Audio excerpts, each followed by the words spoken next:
Oi, tudo bem, gente? Boa tarde. Pessoal das turmas médias de Campinas, Rio de Janeiro, São José, Taubaté, Pinda. Como eu havia prometido, alguns curiosos falaram: ô, professor, de onde vem a variação da energia interna? De onde vem o 3 meios de NR delta T? E aí a gente fez aqui uma deduçãozinha para vocês. Olha só, a gente chama essa dedução, ela só vale para gases monoatômicos com 3 componentes de movimento. Então a gente chama essa dedução de a partícula na caixa.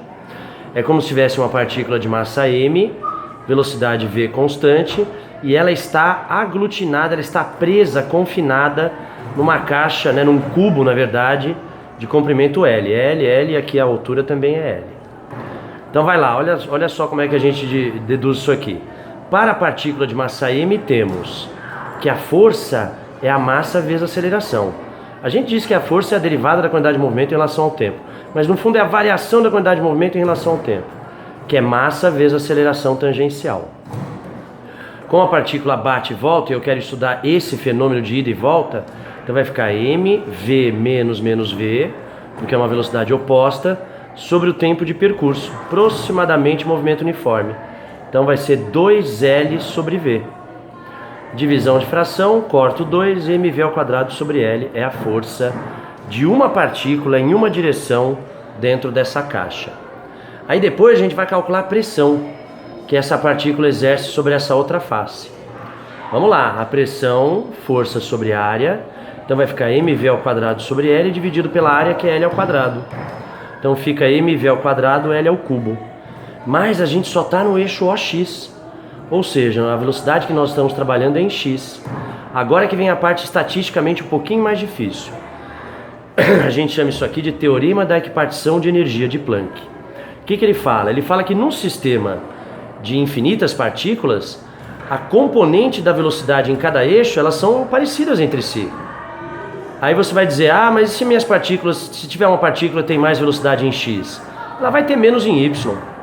E se tiver uma partícula que tem mais velocidade em z, ela vai ter menos em x e y. Então, estatisticamente, para conjuntos de infinitas partículas, que é o nosso caso, a gente consegue descobrir que, na média, as componentes da velocidade elas são mais ou menos parecidas em todas as direções. Então, Vx igual a Vy, que é igual a Vz, velocidade média. Aí a velocidade quadrática total, pelo teorema de Pitágoras, é a soma dos quadrados das componentes. Pela equipartição de energia, as componentes são muito parecidas, então eu coloquei que a velocidade final ao quadrado é 3 vezes Vx, aí Vx é a velocidade quadrática média dividido por 3. Aí eu volto naquela equação e igualo a pressão mv ao quadrado sobre L3 com nRT sobre V, que é a equação de Clapeyron. Volume corta com L ao cubo. Eu multiplico e divido as duas por 2 para aparecer esse 2 aqui de energia cinética. Passo esse 3 multiplicando, aí vai ficar mv barra sobre 2, que é igual a 3 meios de nRT. Pô, gente, mas espera aí. Isso aqui é energia cinética média, que é a variação da energia interna, que é a energia interna. E aí então, finalmente, a gente pode escrever que a energia interna é 3 meios de nRT. Se você tiver monoatômico, você tem 3 graus de liberdade, é 3 meios de nRT. Mas se você tiver 3 rotações e 2 rotações para diatômicos, aí é 5 meios de nRT. Para poliatômicos, às vezes você tem 3 translações, 3 rotações e vibrações. Então é 7 meios de nRT.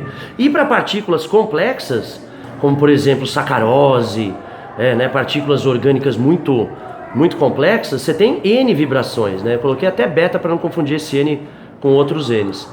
Aí a gente pode dizer que a energia interna dessas partículas complexas é beta sobre 2 nRT, onde beta é o número de translações, número de rotações e número de vibrações. Beleza? Então, no fundo olha lá, vamos olhar de longe. No fundo é lei de Newton misturado com pressão e principalmente o teorema da equipartição de energia, que é o mais complexo.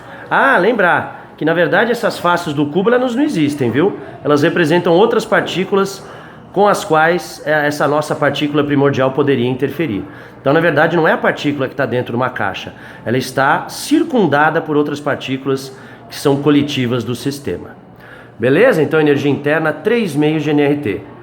Beijos, amores. Bons estudos para todos vocês. Até mais. Beijo.